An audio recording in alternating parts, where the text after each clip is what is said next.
Hello, and welcome to I'm a Fan of That, a podcast about all things fandom, told through objects, stories, and studies, with a bit of silliness thrown in along the way.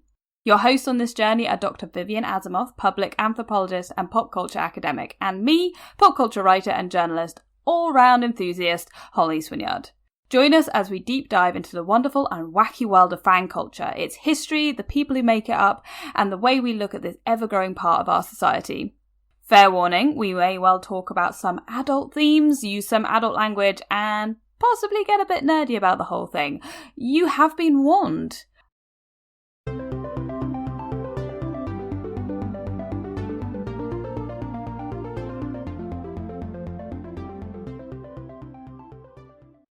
I think it's your intro. Oh, right. Okay. Hey.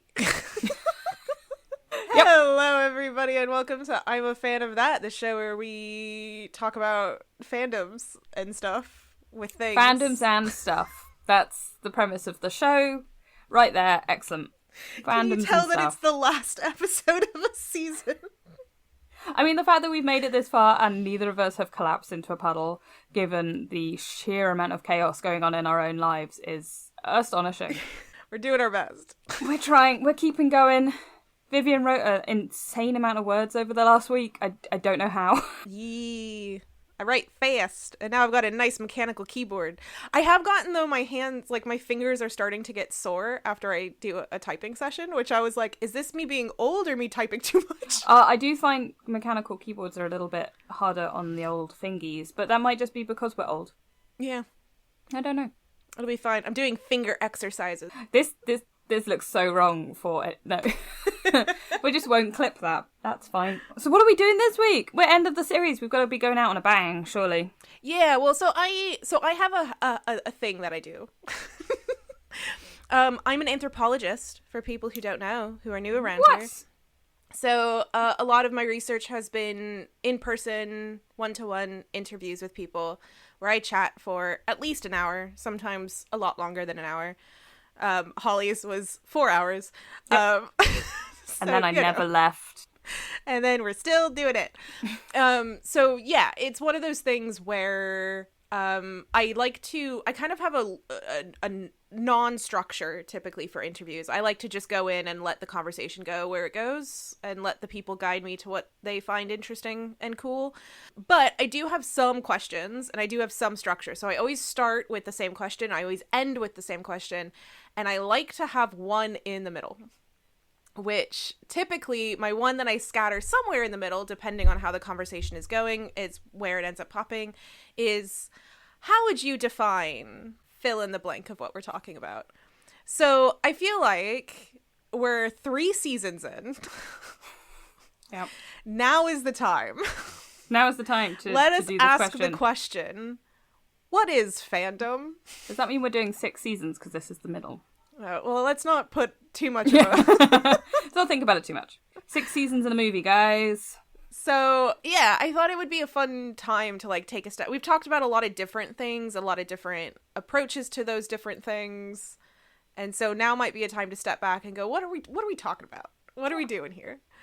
I think it'll be a fun discussion. I think so. It'd be really useful if one of us had written a book on that. What? Both of us? Wow! Well done, us. Experts. I'm very excited about this. Yeah, it's a very big question, I find. And it's quite an interesting one that I would imagine people probably... I quite like listening to what other people define fandom as. I think you're probably the same. Is that finding out, like, where people have definitionals of this. Because when I was writing this book, I spoke to a lot of people who study fandom in various capacities, and they all ended up having a very similar definition, but I think that might be because they're all academic, and so they had a very, like, this is what I study kind of definition, whereas when I spoke to other people, theirs were more kind of wibbly-wobbly, but they did all come down to one very specific thing, which I would be interested, I won't say yet, but I think you may find the same thing, but we'll see. Yeah, I think when I was first starting out as an academic, I really hated how much people, like, hounded you for defining terms, because I always found it really annoying and stupid, and But really, I think what I found that I have liked over the years is that I don't like defining things. I want other people to do it, particularly the people that I'm studying. So, like, in my cosplay book, I personally never defined cosplay. What I did was I listed how all of the people that I interviewed defined cosplay.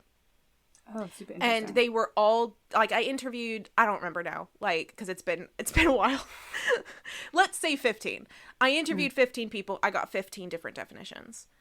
And that's what I find really interesting, is when you have these terms and these ideas and these things that we say, and we say them as if we all know what we're talking about. Yeah. But when you actually sit down those people and you say, well, what did you mean when you said this word? They'll have 20 different people have 20 different definitions of it. Oh, absolutely. I mean, it's quite an interesting one. There's been a conversation around this in cosplay for a while with what cosplay is, because it is impossible to define. I've tried, not in any kind of serious, this is what I mean kind of way, but like the amount of times people will ask me what is cosplay, and I'll be there going, I don't know, dressing up, guys. It's dressing up. There are terms within cosplay itself that people can't agree on definitions for. And it's like, cool, we can't define the hobby, let alone the words within it. So we maybe need to stop trying.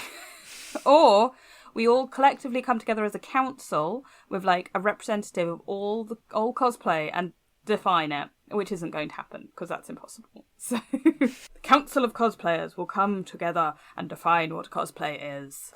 No, so obviously we are only two people, and one of us doesn't like to set out any definitions for anything.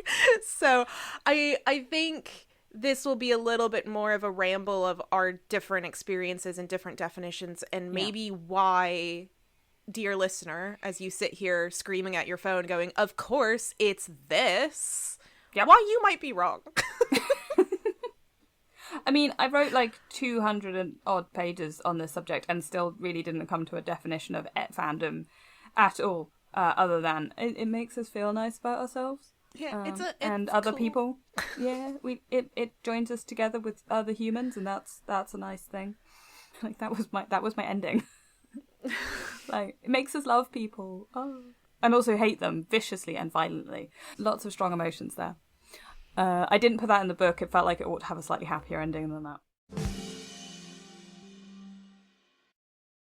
So there's a history to at least the more academic side of fandom studies, and I'm sure that it follows a lot of more non-academic approaches and understandings as well. At least somewhat correlation. But in really early fandom studies, fans were kind of seen as like this really weird, crazed other, right? It was like, those are the weirdos. Those are the strange, fringe people that most people don't associate with. I mean, because you historically have terms like mania being used. Yeah. And things like that. Before you even have the word fan, you have discussions of these kind of groups as having a mania. So it is definitely attached to that kind of almost you're all insane and fuck you. Yeah, exactly. People do see it as like a weird other thing. And I've never really quite understood why, because everybody does it in some form or another. And I think before we had popular culture, in inverted commas, as we know it, there's always been popular culture, but like our current iteration of it where it's everywhere, there was a certain level of people didn't know that's how they were interacting with something. People loved certain musical stars, or they loved certain poets and all this sort of stuff, but the behaviours are similar to what we would now call fan behaviours, but they weren't. Let's be fair, everyone was working in a mill or in ploughing grain, or I don't know what jobs were in the past. Or, you know, basically everyone's time was taken up with work in some capacity, unless you were very wealthy. And so it's quite hard to do fan things to a level of mania, or what would be called fandom, when A, most people aren't literate, and B, everyone's working till they die. But we don't have that anymore. So the more I think you get leisure time and technology kind of not just assisting people, but also bringing kind of popular culture to the masses, so things become more accessible as both in our daily lives and in our kind of leisure lives, that's when you kind of start to get it. At which point, of course, I think what would have been, they're very obvious human behaviors to love things and group together and all. It's sort of kind of what we do, but I think I can understand why it might have been pathologized as, this is a weird thing, nobody's done this before, except it just hadn't really been noticeable. Yeah, I don't know. I have a theory, though. I don't know if anyone has ever actually tried to explain or prove this theory. But I see a lot of issues in our own definitions and understandings of different people's behaviors as coming down to the issue of rationalization and rational science and the Enlightenment, and how this idea was that we were supposed to act a certain way in society and we were supposed to be a certain way, and often that is closed up and and not allowing the unfettered joy that we experience to be shared by others. And so when that does come out, and it's not a rational thing, I think, because emotions tend to not be, then it is, we don't want to do that. Yeah. And I think particularly, because the Enlightenment and rationalization in and of itself is one thing, but then you also had the Victorians, who obviously went, we love that idea, that's great, let's make it worse. Let's bring that up to 11. Yeah, exactly. It's just, I think particularly because that would have been around the time that fandom really starts being a thing as well. Those two things in conjunction with each other of, you're not meant to be showing any of this, Victorian, white, British, I hesitate to say colonial, but idea of how you should behave, juxtaposed with more access to things that make us feel emotions, because that's what it is. That's what these pieces of media and pop culture do. They make us feel emotions. They make us connect with ourselves and understand others and be empathetic and all that kind of thing. The more access you have to that on the regular basis, the more you're likely to join with other people who also love that thing, because it's exciting and it makes you feel good. And so I do find it interesting that those two ideas are happening at the same time. And also, many good things happened in the Enlightenment. Telling everybody to not be emotional was not one of them. Are we shocked where maybe the idea of women are so emotional? Screaming fangirls, these are the same thing. Yes. It all comes down to Ollie gets cross about colonialism and misogyny. Well, did I tell you about I think I've probably told you about this before, and I don't remember if it's come up on the podcast before, but there's a very early, probably around Victorian, maybe just after, around that time frame, scholars that are the early English anthropologists. I'm not sure we talked about it in the podcast. We might have talked about this just in general, because we talk this all the time because it incenses me, and unfortunately it has a lot of impact on the way we think about a lot of things. Still, I've just realized we were eating grilled cheese sandwiches at your kitchen table. Which is the most us thing to do. So anyway, so there's these early anthropologists, and E.B. Tyler and James Fraser were kind of the two names that I would associate most with this. Tyler way more than Fraser, but Fraser's definitely less obvious, but still there. But it's this idea that they took biological evolution, and we're like, that's a cool idea. Also, that seems right and scientific. So what if we do that, but there's also a cultural evolutionism that happens. Right? This feels very eugenicsy. Yep. So the idea is, and I know this mostly from the religious studies angle, that the idea was that you became more civilized over time, quote unquote. And alongside that came a growth and evolution in different ways of belief. So you had animism, which grew into polytheism, which grew into monotheism, with the ultimate being atheism, of course. And so they kind of saw the ultimate evolutionary form, both biologically, again, assuming that biological evolution has stopped, which is whatever. But the ultimate in biological evolution and in cultural evolution was essentially then the white English male who was an atheist. And now I feel a bit grubby. Yes, it's very grubby, and there's a lot of issues with this, obviously. Yeah. The first of which is that you can just easily disprove it because there's loads of cultures around the world that did not develop in that very clean line. They might have started with, say, monotheism and then became animistic, and then, you know, like, they jump around in that. And also, like, in that we just don't know.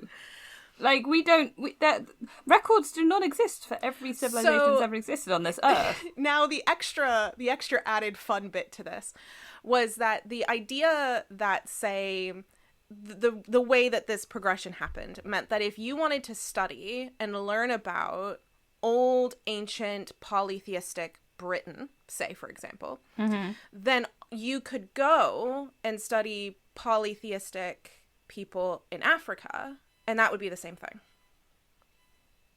Because they're less evolutionarily grown than you. Oh no. Yes. That's bad. So, and now there's one more level of this. I've just saw my own face, and I'm gonna have to clip it. There's one more level of this, which is that you also have this development in your own life. So kids who have, like, imaginary friends and believe in fairies and things like that, they then grow up to be the adult atheistic scientist man, right? Unless you're Arthur Conan Doyle. So basically, you could also, in order to study ancient people, you could study Black people. And if you wanted to study Black people, you could also just study children because they're all the same. Yes. No. So this theory is all, as you can see, very inherently racist. Oh my god. It is also very inherently completely misunderstanding childhood. It's completely misunderstanding evolutionary theory also at its core. Like, it's horrifically racist. That is horrifically incredibly racist. Terribly racist. But also the idea that children are not their own sentient beings is just bizarre. Yes. And of course, women are just children that are grown up that you can have children with. So women also can never hit the cultural evolutionary scale. And I bring this up. Creepy. Also, that feels like saying that women are children that you can have children with just... Welcome to the patriarchy. That's what it is. Everything about this is awful. Everything. It's racist. It's sexist. It just doesn't understand personhood. It's wrong on many levels.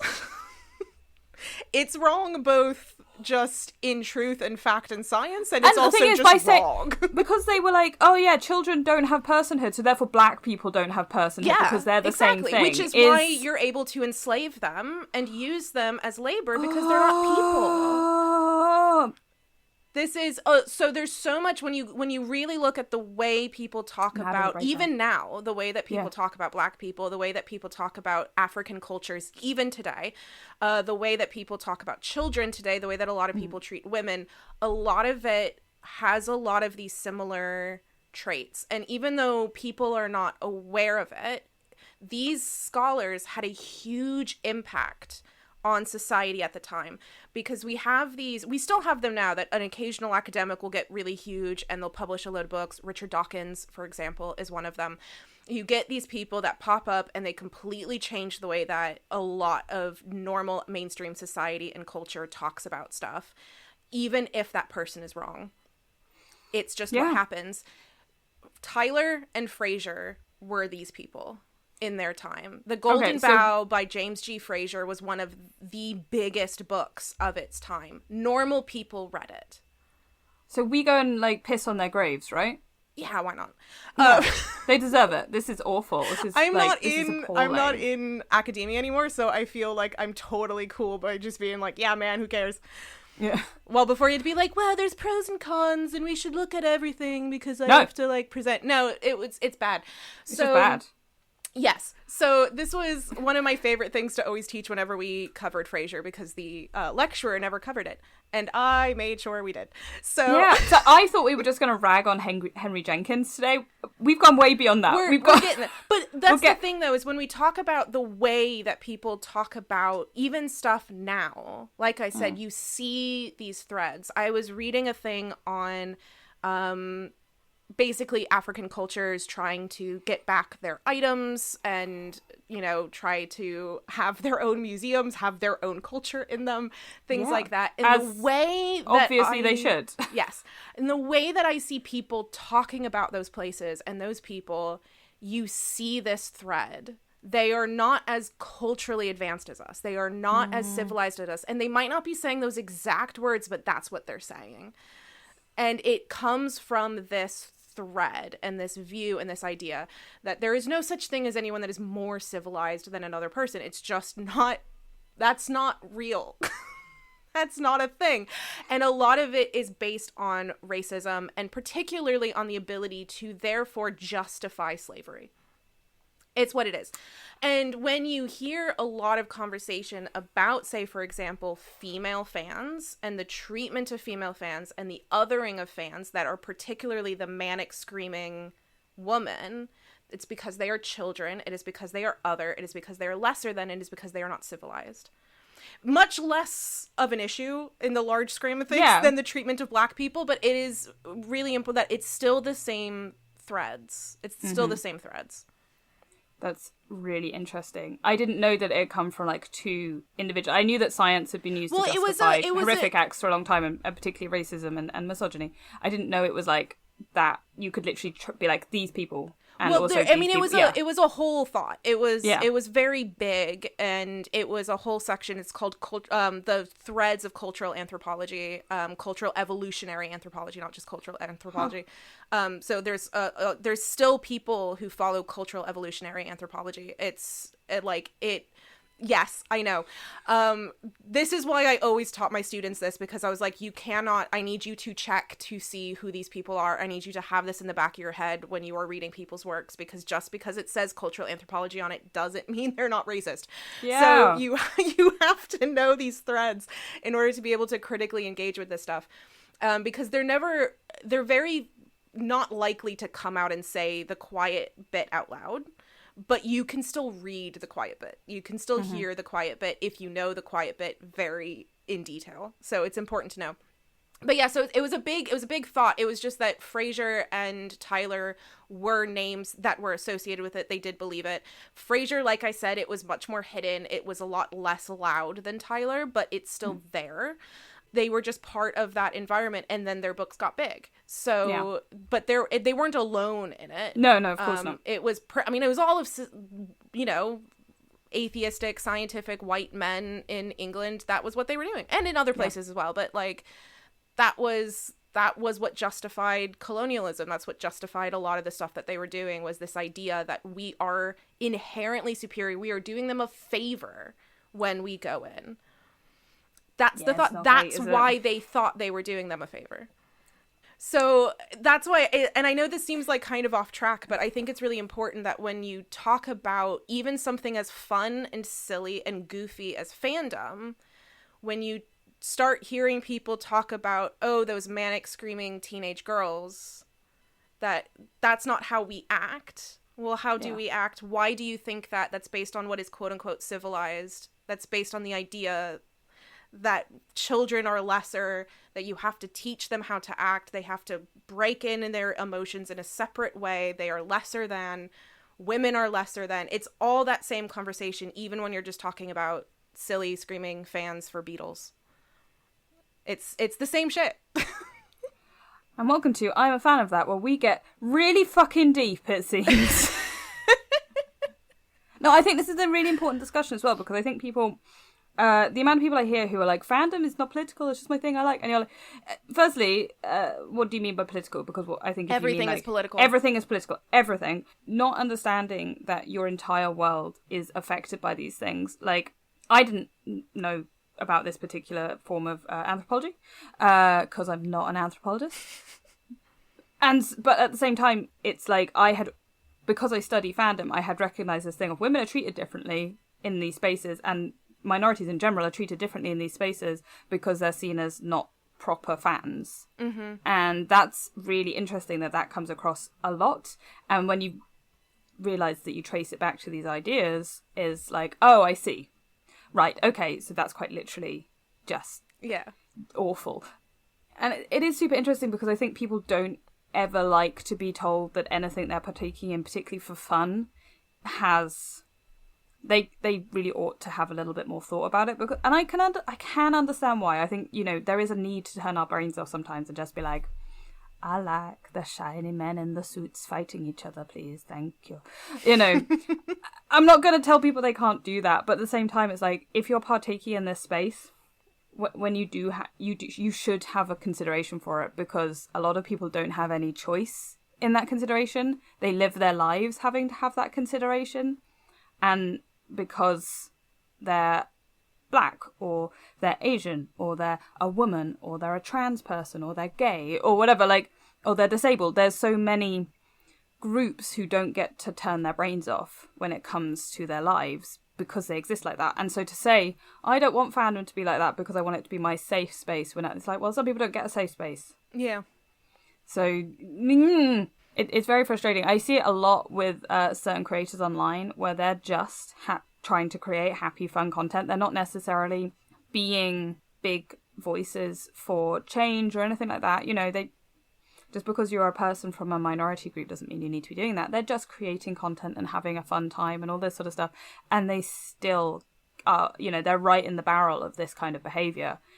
And they can't avoid it. It doesn't matter what they do, whether they're actively doing hardcore activism work or whether they're just posting their cosplay on the internet.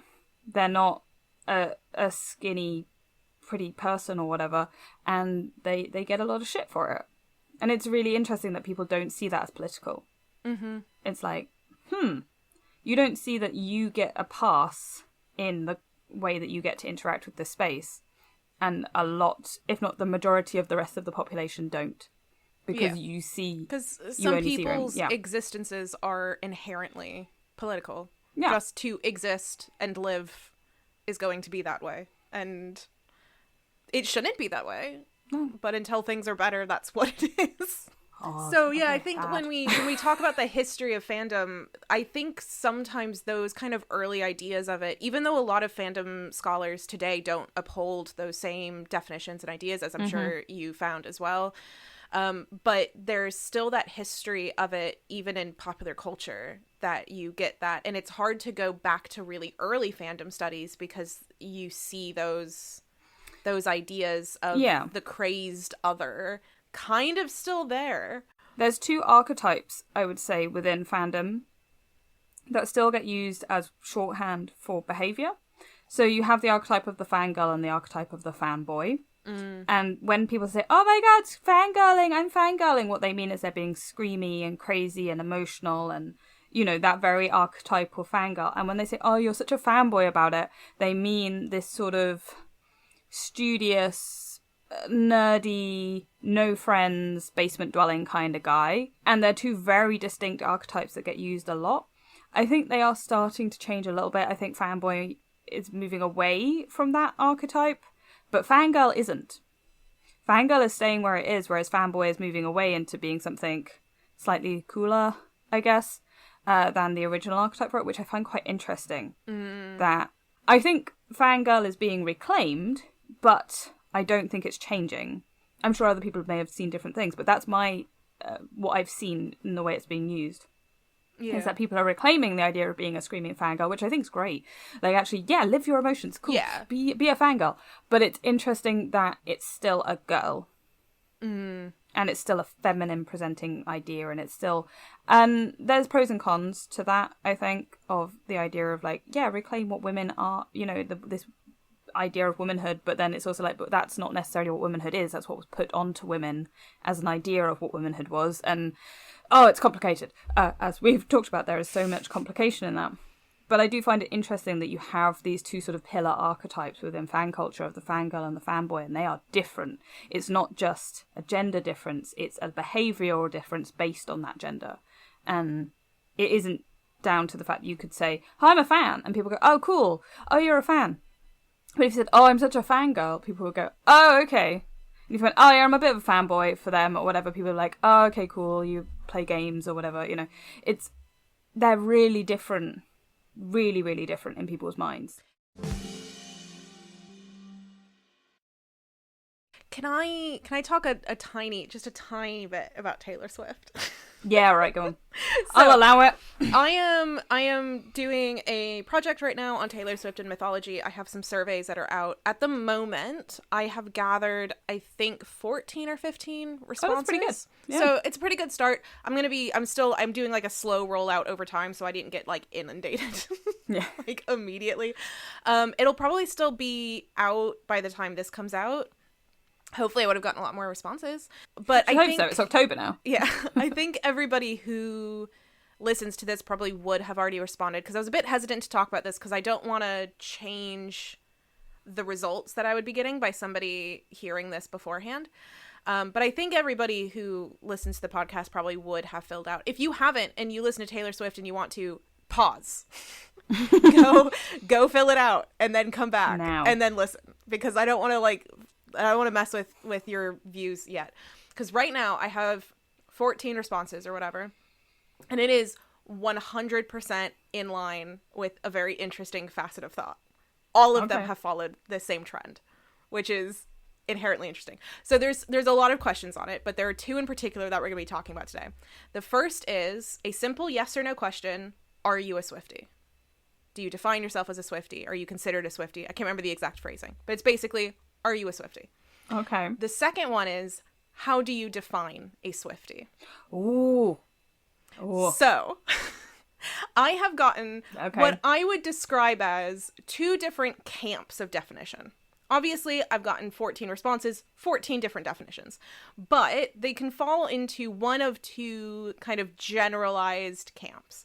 The first I will call the neutral definition, which is just like a basic, this is what it is. There's no connotations. There's nothing like, primarily that. There's nothing kind of inherently in any of the words that are either positive or negative. It's just straight up, this is what I think it is. Very neutral approach. Okay. The other one makes sense. Yeah. That there'll be people who are like, this is what I think. This is what I think. In inverted commas, the dictionary definition would be. Yeah. The second one is a negative definition. Ooh. Which has a lot of negative connotation words, a lot of very pejorative language, sometimes telling a story in the definition that is also inherently negative, looking down on people. I'm going to take a guess in saying that those answers came from people who distinctly said, I am not a Swiftie. 100%. Yep. Okay. All of them, every single person who has put, no, I am not a Swiftie, has provided a negative definition. 100% of the time. Wow. And then 100% of the time, the people who said yes gave the neutral. That's super interesting. So who gave the positive ones? There are no positives. There are no positives. Oh, okay. Yeah, so the positive, like, there's nobody that's like, they're great, they're amazing, they're this wonderful community. It's nothing like that. Okay. The definitions are people who listen to Taylor Swift. That's a neutral, right? Like, it's not saying it's inherently good, it's not inherently bad, it's just a dictionary definition. A Swiftie is someone who likes Taylor Swift. This is super interesting because I listen to Taylor Swift. I'm not as big a fan as you. I like Taylor Swift. She comes on the radio. Excellent. We love Taylor. We love listening. There's some songs in there I really like. I would obviously not call myself a Swiftie. I don't think I would ever use negative terminology. I mean, they scare the bejesus out of me, but that's just fandom groups in general. Big fandom groups are scary, right? And they don't scare me because I think negatively of it. I'm scared of them because they're incredibly organized and they do scary things sometimes. But again, that's every fandom group that's in any way organized. But what's interesting is that I'm not reaching out to just anybody. Yeah, that's Tell true. me your thoughts on Taylor Swift, right? It's people who already have defined themselves by being involved in Taylor Swift circles. So what would they call themselves if they're not a Swiftie, but they're a fan of Taylor Swift? So I reached out to, when I was doing the pilot study, I went to a couple of my Discords. People who are on our Discord will know that I reached out on ours as well. I reached out to just a small handful of Discords that I'm on already, that I knew had a very small group of people to say, because with a pilot study, you basically give a survey initially, and then you get a couple of responses back, and you kind of look at it and make sure everything's working well, that you're getting everything right. Yeah. I mean, that makes it sound like I'm wanting certain answers, but it's more of like, if I'm asking a question about friendship bracelets, I'm not getting like a discourse on her discography. It's like, I need you to talk about you this. Want the answer. No, I understand this. Like, as somebody who has made a huge amount of sign-up forms for events in their time, I understand. You get people to test it first. So you get people to test it, and get people to test it in the community that represents it. They basically became my first 7 responses were from the pilot study. I only tweaked one thing and then sent it out. Like, it didn't need much. But when I reached out on one of the Discords, I just said, if you are somebody who loves Taylor Swift, do you mind filling this out? That was my phrasing. Yeah. If you love Taylor Swift and her music, you're not saying if you're a Swiftie, you're just saying, So somebody responded with, do you have to be a Swiftie? I really love her music, but I'm not a Swiftie. So I responded with, no, of course not. You can go ahead and take it. Anyone who loves her music. So what I find interesting is that they are defining themselves as somebody who, I really love her music. I listen to every album. I really love her work. I love her as a person. I'm not a Swiftie.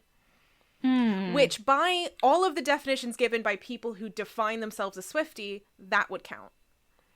I find that quite interesting because as I am a big fan of Green Day, but I wouldn't necessarily put myself into like the big fan group kind of thing of that. I listen to their music, but I don't partake in fandom behavior for Green Day. I buy their albums when it comes out. So it's quite an interesting thing. You know, I have several bands where I'm like, there's a band called Bellowhead who I absolutely adore.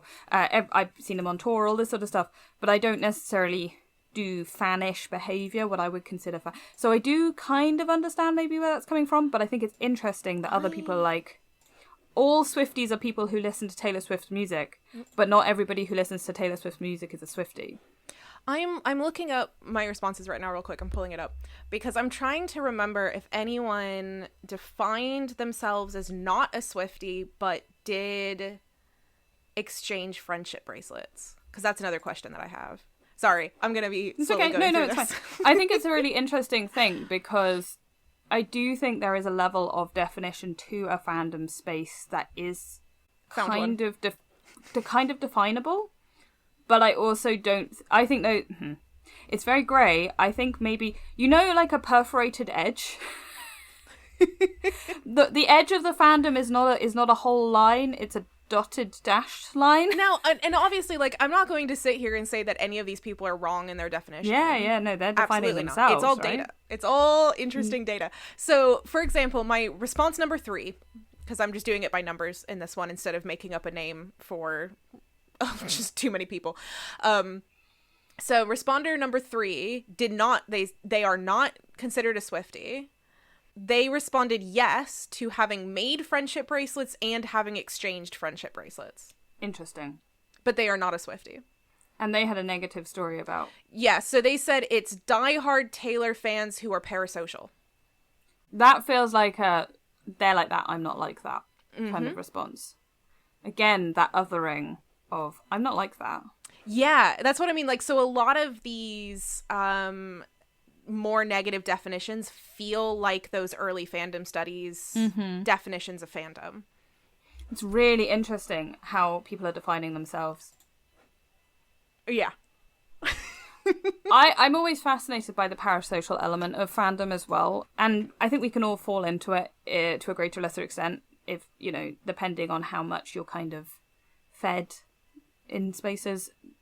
It's possible. And I don't necessarily think, if you recognise that it is being slightly parasocial, that you're enjoying someone's tweets or whatever, or what, like watching their live streams, as long as you're aware of it, I'm not going to judge anybody. Because we've all been there. Let's be honest. At some point in our lives, we've all been a little bit parasocial about somebody. That's fine. Just recognise it. But I think it's very interesting that people seem to become more negative about fandom spaces when that parasocial element is very heavily involved for whatever reason. Like, I know that streamers often end up with, like, quote-unquote drama happening with people because people feel like they have a personal connection to them because they're literally live streaming and chatting to the people in the chat who are talking to them and all this sort of stuff. And there is the wall is very, very blurred there. The divide it does not really exist. And so you feel like you have some ownership over them. There is some relationship there that's very difficult to define as just fan and artist. Particularly in the case of things like YouTubers and streamers and stuff, where their viewers, they quite literally need their viewers to do what they're doing, otherwise it doesn't work. They can't make money off it, they can't live, right? So there is a very distinct relation, like a messy relationship there. Taylor Swift doesn't necessarily need that. I mean, people will buy Taylor Swift's so I think it's very different, the sort of parasocialness there. And I'm wondering whether it causes more hurt when things don't work, or if people are like, I don't want to be like that because I think that's cringe or dangerous or embarrassing or whatever. Like, there's a certain amount of like, I don't want to be those people because I don't want to get like that. But there's not really anything wrong with being like that per se. Yeah, it's just you're like, no, that's not for me. I don't know, it's quite interesting. Sorry, that was a bit of a ramble. I mean, just to talk about Taylor Swift specifically, because I think it's a good and interesting case study of a lot of different environments. It's not just a her thing. But I think she led the way with it in her early days of fandom, which is that she basically cultivated her fandom through selling authenticity. Yeah. And in her early days, I was reading an article that came out like in 2012 or something. So it was like after her first like 2 or 3 albums, like she was still America's sweetheart. She hadn't really switched too much into pop yet. Like it was that period of time. And there were a lot of people, this study was kind of comparing the way people talked about her on fan forums and stuff. And basically people were comparing her to Miley Cyrus. And I think Ariana Grande, I can't remember I think it might have been, I'm trying to remember the second person, but seeing those two, Ariana Grande, let's say, and Miley Cyrus, as essentially seeing them as industry pushed people. They're just corporate, they are devised, they aren't real, they kind of craft an image and then present that to us, while Taylor Swift is Taylor. Yeah. She's a real girl. She's a real person with real thoughts, writing her real ideas, and it's this idea of her as she's not industry. Yeah. But the thing is that I think Taylor Swift has always been incredibly intelligent and has always known that would sell. Yeah. And so there's this really interesting dynamic that happens, and YouTubers are, the very good YouTubers are very good at this.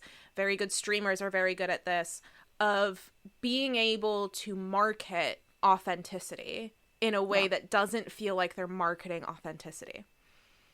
I agree. But that's a really important element of it. And I think sometimes those parasocial relationships are a little bit higher in those kinds of realms where somebody has been able to kind of craft it to be such. Yeah, I mean, I think it's one of the things that... Okay, so Taylor Swift was very, very good at Tumblr. Yes. She was very good at it. And somebody else who was very good at Tumblr until he wasn't was John Green. So John Green really did the same thing. He had that very authentic voice. He was very communicative with his fans. He actually, when you look back at it, you can't really see it anymore because it's gone. But like, if you look back on the Wayback Machine or anything on how he was talking to people, he was incredibly open and honest and all this kind of stuff. And it backfired so massively for him. And mostly because of like 1 or 2 people who decided to make sure it did. It was very targeted when you actually look at it. That like there were some people who, I don't really know why, but I would guess it was some sort of parasocial thing involved there, really decided to go for him. And they nearly destroyed his entire career through accusations, and they drove him off the platform. He's not on Tumblr anymore. He left 10 years ago or something. Like, he really was absolutely... It's one of those, like, targeted campaigns that you see every so often online of cancelling, but there was literally no reason for it. You know, I'm sure there'll be people out there who'll be like, oh, he's so problematic still, but it's like, it's John Green, guys. Like, it's and it's a really interesting thing, and I think it was because he was so authentic in his space that it, and looking at it, that's how it feels, is that he never quite, he gave too much almost, I think. I think and you particularly because his fans were very young. Yeah. I feel like you almost have to be inauthentically authentic. Yes. Like, to really figure out what amount is this going to be real and what amount isn't. And when you are probably somebody going in being like, well, whatever, who cares? This is me. Then you're probably in for a bad time. Yeah, exactly. And I think this is one of the things that I've always found personally, because like everyone says you should do social media as writers or whatever to like create a base and all this stuff. I don't understand. I became a writer so I didn't have to talk to people. You know, I want to sit in my house and do nothing. And like this podcast, I think both of us quite like it as a space because we can talk with each other, we feel safe with each other, and we can, to a greater or less extent, shockingly edit this. If like, oh no, that sounded dumb and I didn't like how I phrased that, you can edit it. It's amazing. So you can put an authentic but inauthentic version of yourself out into the world. And that's what TikTok and stuff does. And I think the people who are really good, like you said, at YouTube and TikTok and all that kind of stuff, they're doing those edits. Mm-hmm. You're not necessarily seeing the real version of them. In fact, I would say without fail, you're probably not. You're seeing the version they want to give you. But it feels authentic. And I think Taylor Swift was one of the first people to do that really effectively. Yes. And so you end up with this thing, though, like you said, of the parasocial relationships, where the likelihood is Taylor Swift is not being hurt by parasocial relationships, but her fans may well be. She recently did a 2-hour-long podcast interview on her boyfriend's podcast. Mm-hmm. And what was really interesting is she said something really fascinating about essentially feedback and the way that fans try to kind of control things and give criticism, and other people as well, not just fans giving criticism, but also like, you know, fucking what's his face shouting at her about all sorts of things. But anyway, and she said that you should think about your your attention. Yeah, you should think about your attention as a luxury good. Not everyone can afford it. Yeah. And if you spend time thinking about those negative people, then you're allowing them to buy it. Yeah. But it means that it then becomes lesser than for the people who you care about, because then it's not worth as much. Which I thought it's such a capitalist way of thinking about things. Yeah. But I think it also shows just how much, like you say, I think she might not have always been able to really handle it, but at least now has been able to kind of realize the boundaries to draw. I do think, as much as it's very capitalist, I do think it's not necessarily a bad way of thinking about things. If you are in any way, even a minor public figure, like, don't give them the time of day, don't give them your headspace. You just got to keep going. You got to keep doing what you're going to do. And that, it is a useful thing to think about. Again, not where this podcast was meant to be going. No, but here we are. I think it's one of those things that are interesting, because I do think that Swifties is one of those fandom group names that I think are associated with that original definition. And we've seen, even in those definitions that I'm getting through my survey, that's still there. Yeah. And even though there's academics now talking slightly differently about it, it's still not changed. And I think that's a really interesting facet, because if somebody like me, I'm coming into a space and I'm coming on this podcast saying, well, what is fandom? How do you define it? How then does the definition change if we keep repeating the same cycles of thought with it, when really maybe we should kind of relook at this? Yeah. So is fandom any different than just enjoying something? I said at the beginning, there was one definition that came through over and over and over again, whether that was with academics or whether it was people who were in fan culture, and that was community. They came down to the fact that this was a community for them, a way of connecting with other people and finding connection. They didn't necessarily say that was through official spaces or by being a Swiftie or anything like that, but that they found a connection in a way. So for some of those people, it was that they one of the stories was about how he was feeling very lost in his life. He dropped out of college, all this sort of stuff, and he just started driving to thrift stores all over the place and finding vintage Star Wars figures, and then he'd start sharing on a Facebook group 4 vintage Star Wars figures, the ones he'd found. And he was just like, hey, I found these ones. And then someone would be like, hey, there's a store near me that has some. Do you want me to pick them up for you? You know, like this kind of thing. And people would start connecting these little things. And so he then made a new YouTube channel where he would share this and talk about the people and all this sort of stuff. So while he wasn't actively necessarily being in a space with other people, those little points of connection of going to those shops and finding the things he wanted to find was him building his own community. So I find that a really interesting thing. And then you have people who, I don't know if they would call themselves a Swiftie, but they may have found them. Did they find you through a Discord forum or Instagram or whatever? They were there looking at that. So they might not actively be doing the fandom stuff, but they were still like, hey, I like Taylor Swift. You're talking to me. They still recognize connection. And I think that's the thing, is that like, it doesn't necessarily, fandom doesn't need to be a group of fans doing fan thing together. It's people looking for other people who they connect with. And I wouldn't necessarily say I'm in any official kind of fandom-y spaces, but I still have people who I'm like, hey, you're this person and we met at this thing and we like the same thing, so maybe we could hang out. And then you realise that actually you have a lot more in common. We've talked about this before, those circles that overlap. Like, you like knitting, you like Lord of the Rings. Are you one of my people? Yes. Excellent. We have lots more things in common, you know. And I do think that however we try to define it, I think that connective element is what's at the heart of it. But also that's just being a human being.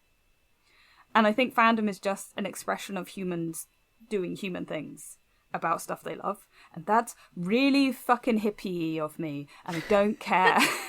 Because I think that's important, because I think we are, as much as I would like us not to be, we are inherently social beings. Yeah. We try not to be. We're doing this at a distance, best, even. But yeah, so I don't know if it's, say, especially in the age of social media, to just like a thing on your own. I don't know if that's possible. Yeah, but this is it. I think even if you're a lurker or whatever, like lots of people would say, oh, I'm not really in fandom, I just lurk or whatever, I'm just on the side. But you're still looking at other people's art.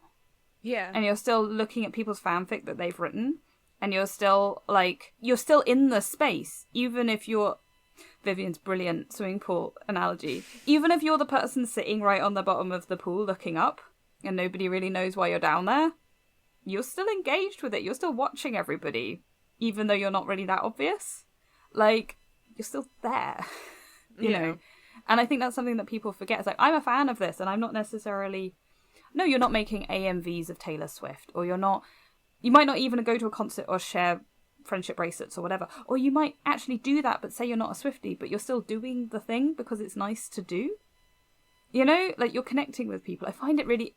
This is why I think you're right, there isn't really a definition of it, because I think it's just humans being humans. Yeah. Really, it's just a way to be social with each other. And unfortunately, being social with each other also leads to bad emotions. Because still human. Yeah. You know? And I think that might be it. It's just a way of us connecting. Particularly in a world where we struggle with connection, really. Like, we are very, very divided at the moment. And I think fandom is filling a very important niche in our lives. Not necessarily always well or safe or not harmful, but it does. I think for a lot of people it is providing a very necessary space. So yeah, sorry, I went off on people should just love each other, guys.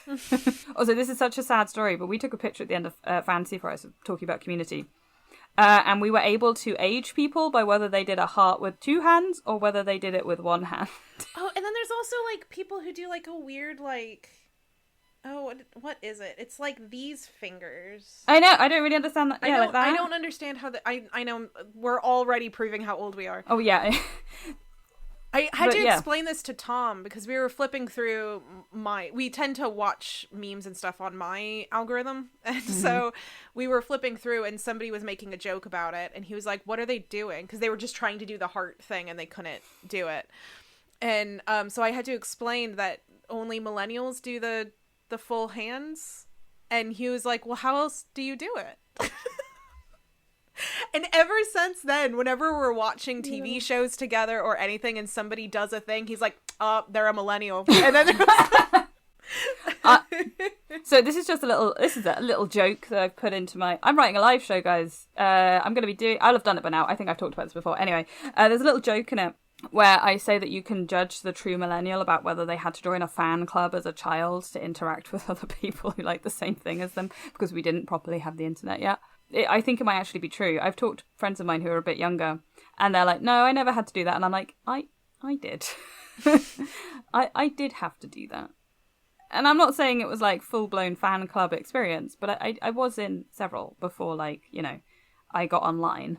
And I think that's funny that, honestly, Gen Z, I don't know if they've ever had to do that. They could choose to, but I don't think they had to. No, they now struggle over dumb hearts. I think that's it. Oh, that looks right. I think that's it. Well done. Yeah, I don't know. I'm sure I'll get shouted at. I'm sure I'll get shouted out in the comments on how to properly do it.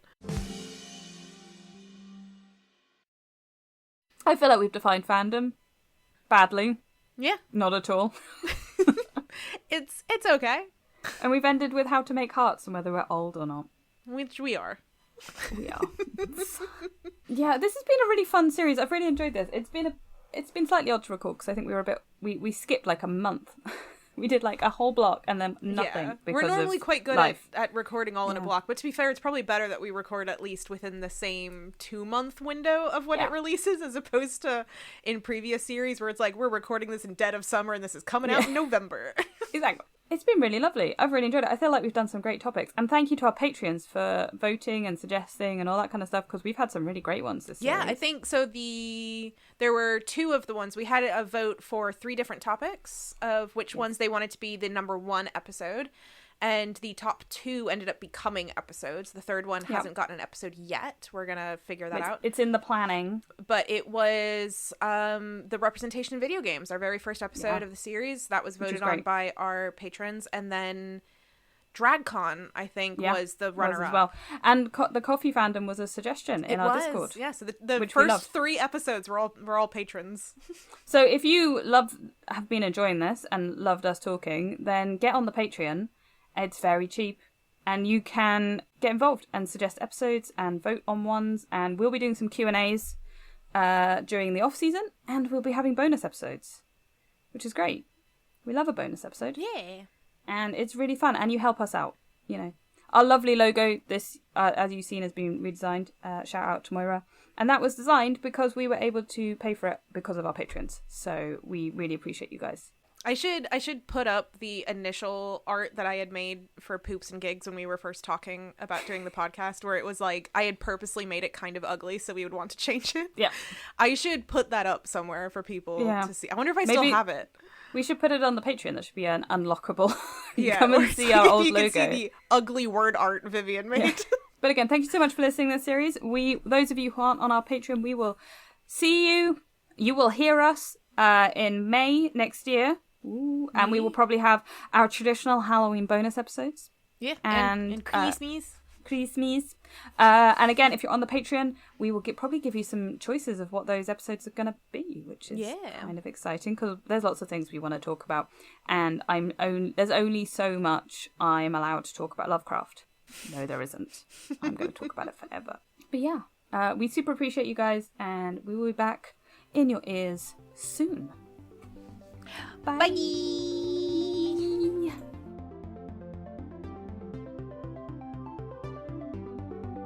Thank you for listening. Remember to like, review, and subscribe wherever you are listening to this podcast, and do give it a share.